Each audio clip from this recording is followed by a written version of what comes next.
Try your best to be centered and being here today. Mindfulness. We know there is so much going on in our minds, in our lives. And it is okay to take a break. You just say to everything that's going on, not now. I would just put here to the side. Because as we just read, it is time to nourish our souls. As I tell you, Spirit, I love you. And I brought you here today to grow, to get inspired, to get better. Because when our spirit is in balance, our body and mind is in balance too.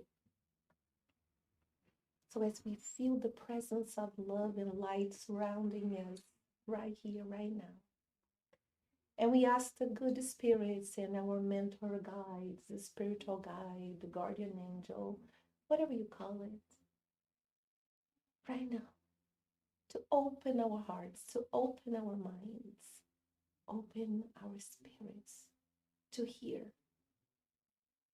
Life is so busy and we just listen to and hear all those sounds, but it's time now to hear what the spirit needs to hear. And as we feel embraced by love and peace, we ask permission to start our meeting of this morning. So be it.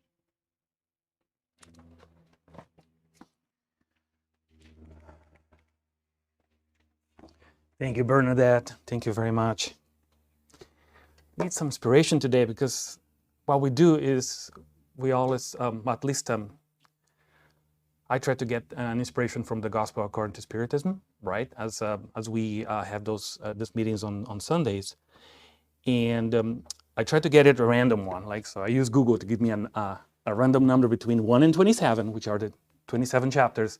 28 is where Kardec tries to teach us to pray, give us some examples of prayers and so on. So I don't get that one, but 1 to 27 to see what we get, right? It's the gospel of Jesus, but instead of, I think Kardec made a conscious decision to, instead of going to the Bible, because there's so much stuff related to the Bible, right? So much fighting, so much, that has gone on. And I think they made a decision, okay, let's just extract the gospel, because what matters to us is the teachings of Jesus, right? And make a commentary on top of those teachings, trying to explain why the ideas of Jesus are the core of the universe, the core of God's love, in a sense, right? Not for everybody, doesn't matter if you believe or not, it's just the core, it's like gravity, right?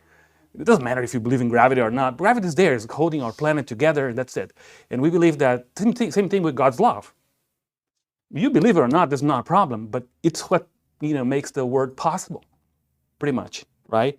So that's the idea. So the gospel according to Spiritism is just a Kardec trying to break down the gospel, the teachings we have in the gospel, love thy neighbor as yourself and everything like that, and why that makes sense, why that's the way it is. And today I got number 17, which is the chapter where Kardec discusses a topic that's challenging for me, because you understand, is where Jesus tells us, be perfect. When he indicates to us that we should strive to remove all the imperfections from us. And why is it challenging? I don't know about you, but I think of myself as someone that has engaged in a spiritual growth. So if you ask me, Anisio, do you want to grow spiritually? My answer is yes. Not everybody is engaged in that yet, right? It's fine. Some people are not even aware of spirituality, right? But once you engage in growth, you assume that you're not there yet, right? You assume that there are things for you to improve, to get better, to learn, right? And when I start this journey, what happens to me? I find a lot of things that I myself understand as not being good yet on me. Like, I don't know, like many of us, what happens when we have people in our life, whoever it is, we discover that our relationships can be difficult. One of the best type of relationships we have is the parental relationship with our kids and with our parents. One of the most powerful relationships we have, right? Because we spend time together. But then we realize how hard it can be, right? Especially when you transition from the filial relationship with your parents, right? And then you transition to being a parent. That's a horrible thing. Because then you realize that you're a lot like your parents. That's a horrible thing to realize. And now is the time. But what happens to that, right? So we find in a lot of things that we have to improve. I don't know about you. I have been shocked how lack of patience I have. I discovered that I'm not a patient person. And I used to think that I was okay. Now I look at myself, I was like, no, I struggle to have patience, right? And I didn't know that. I didn't know that. If you asked me 10 years ago, I would say to you that I'm a relatively patient person. I was fine. Now I know I'm not. Because now I have kids, teenagers, right? And that's the way it is. And we have to learn, because we see those people are as an extension of us. We have to learn to accept that they are different than us, that they have their own ideas, that they think different, that they have their own priorities, right? Not everybody we have in our life thinks like us. Shocker, right? And worse, we have to respect that, right? We have to acknowledge that, and you have to be in harmony with that. And that's the challenge. And I was thinking, okay, when we engage in that, but still, the journey to get to this perfection seems to be complicated. Why Jesus wants perfection from us? Why Jesus part in the teachings that we should be completely rid of all imperfections? And then I realized one thing. Politics taught me a little bit of that, how things work. Here's the thing. Every little imperfection you have, every little imperfection we have, is kind of a door to pain and suffering, right? Because it puts us in a situation where we can be exploited. Like, for instance, lying. Everybody can lie. Lying is something that's very difficult not to do, because everybody, if you ask someone, say, do you lie? Most people would say, no, or at least we have the understanding that lying may not be a good thing. But when you are under pressure, when there's things on top of you, and there's depending on the situation we are in, can you assure you're not going to lie? Can you be sure, even if you think of yourself as a person that doesn't lie, can you guarantee that you will not lie in any circumstance? I can't. Life has taught me that although I believe that maybe lying is not good for me, because it creates a situation where I'll be liable, because maintaining a lie is very difficult, right? Lying is easy, but maintaining a lie is difficult, right? But sometimes there's a pressure, the situation that puts you on the spot, and you are, you get a little foggy mind, and boom, there it comes, right? And what happened when you do that? You're probably going to get caught somehow. And then the people that sometimes lie the most use that weakness to compare to you. If you have, depending on who you have in your family, you're going to hear that, or in your friends' community, they are going to say to you, right? Let's say you lie once. Let's say for the last whole year, you lied once. Congratulations. And I lied 1,000 times. 1,000 times. I just lie all the time. You lied once. And we're having a conversation and we disagree. I know about your lying. You know about my lying all the time. Right? We are in a conversation. What do you think I'm going to talk about? If you come to me and say, Anisio, you lie too much. You lie all the time. What I'm going to say to you? You lied. Your one lie that you said will be used over and over and over and over to the infinite. Every time you come talk to me about my lying, your one lie will be there. And what happens to humans? We don't forget. And if you're married, you know that. People don't forget. I was trying to tell my kids this lesson yesterday. We were around the table playing a game, and they are doing the same to each other, right? The two boys, right? So, and they are like, start talking to each other nicely, right? Competing in the game. Everybody wants to win, and I don't know why they want to win the game. It's nothing important, but they want to win, right? And they start doing the laundry about the things that one did like 3 days ago, 5 years ago. And I got like so hard because the older one actually did a few things that were not ideal 5 years ago. And the younger one, pointing the fingers, right? And this is who we are. And you think that's not going to happen to you? No, it happens all the time. We humans, especially on earth, if you're not engaged in spirituality yet, if you're not engaged in supporting and grow, and if you're not engaged in understanding your spiritual world, right, you will try to win, get advantage, whatever you are. That's why the teaching is so hard. That's why Jesus told us, be perfect. Because to become an enlightened being, you don't become an enlightened being when people are watching. When you are talking about spirituality, when you are in the spot. To become an enlightened being is when nobody's watching. When you are by yourself and something happened that you don't want and you're frustrated and you act accordingly with no witnesses. That's an enlightened being. An enlightened being is someone that achieved balance regardless of what the situation around them. Not when people are watching. I don't know about you, right? But when people are watching, what we do, we're more conscious because we have an image to sell. We have our personas. But that's not spiritual growth. Spiritual growth is not the persona, the ego. It's the inner transformation when I become truly that. And when you become, you're that. If you are a patient person, if patience becomes a staple of your personality, nothing changed that. Nobody, whoever you are with, whoever is testing you, whatever situation you're in, that's the way you're going to respond.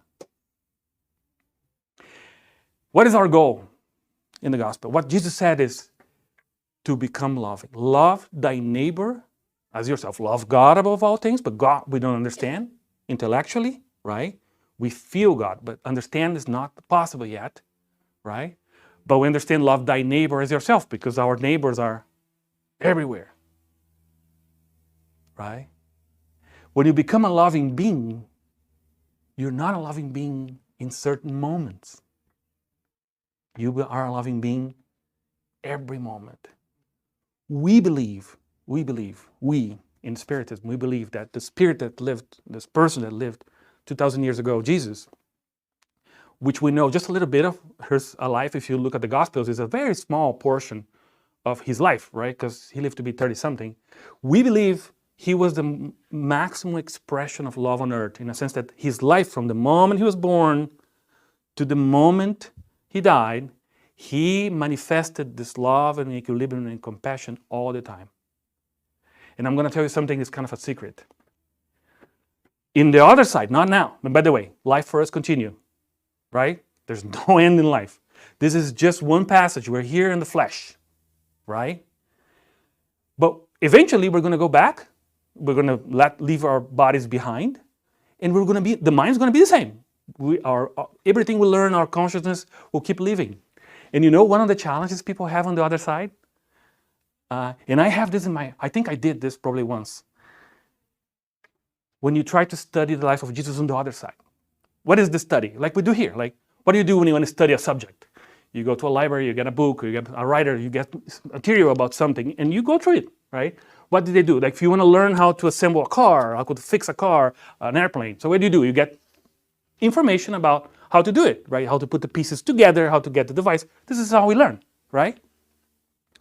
Well, if we prepare ourselves for our life on earth, if you want to incarnate, if you want to come here and have all this challenge we're having right now, one way is to inform, let me see the past, people that lived before me and gave me a model to what to be, right?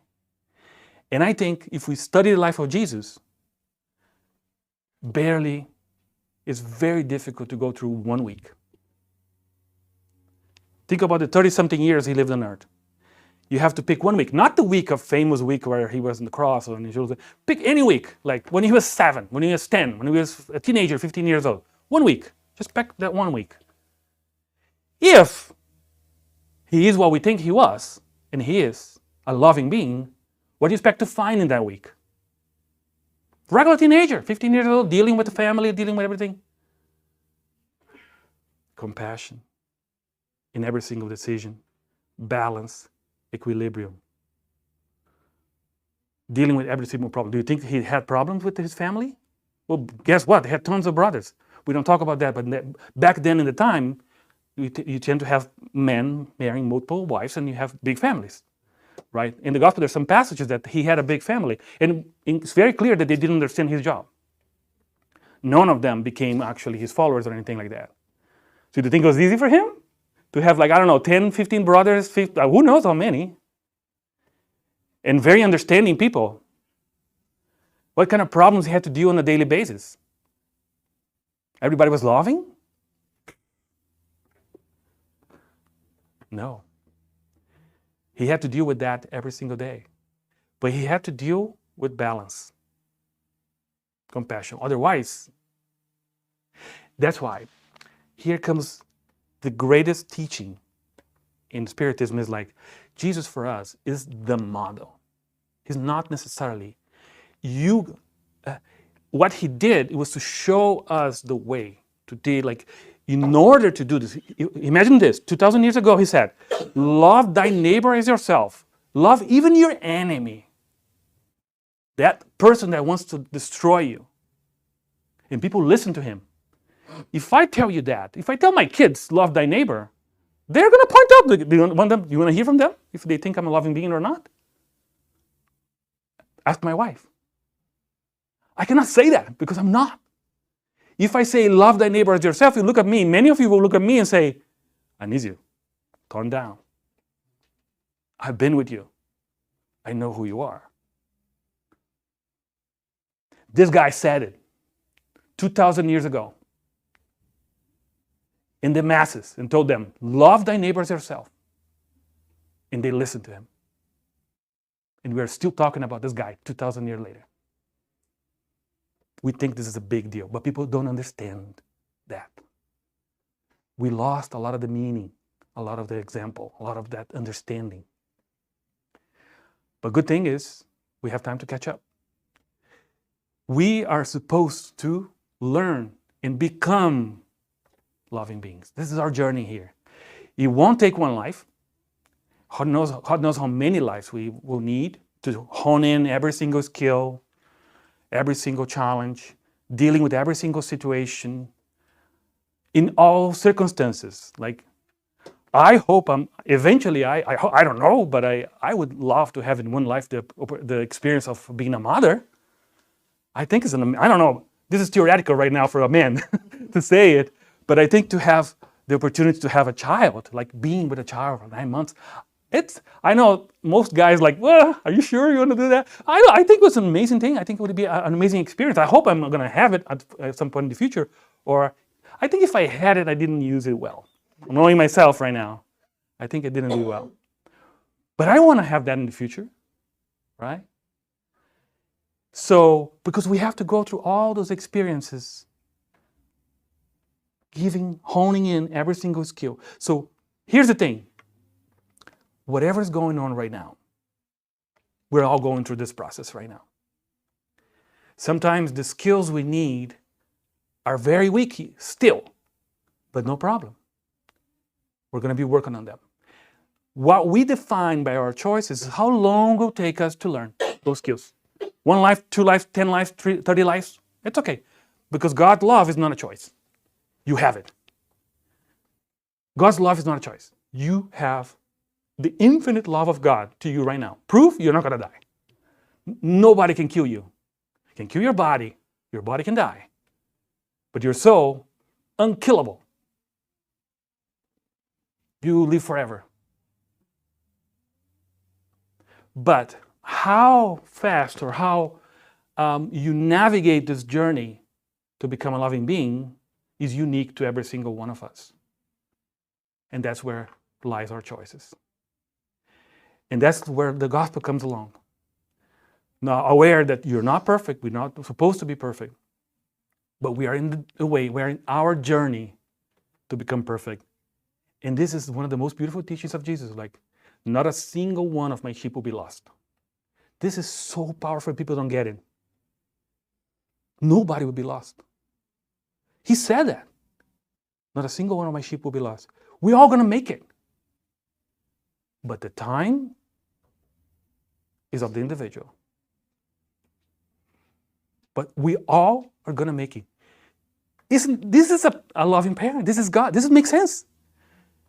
Tell me one parent that you would think about that, oh, pick one child. Like if you have how many? I'm going to pick one child that this one's not going to make it. This one is going to struggle forever. What do you think about that parent?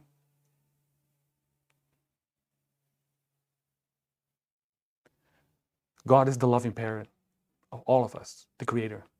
Not a single one of us will be lost. But the time is of our choosing. That's the infinite love of God. With that in mind, we're going to transition now to our passes. We're going to dim the lights, get some music going, right? And get a meditation going. So I think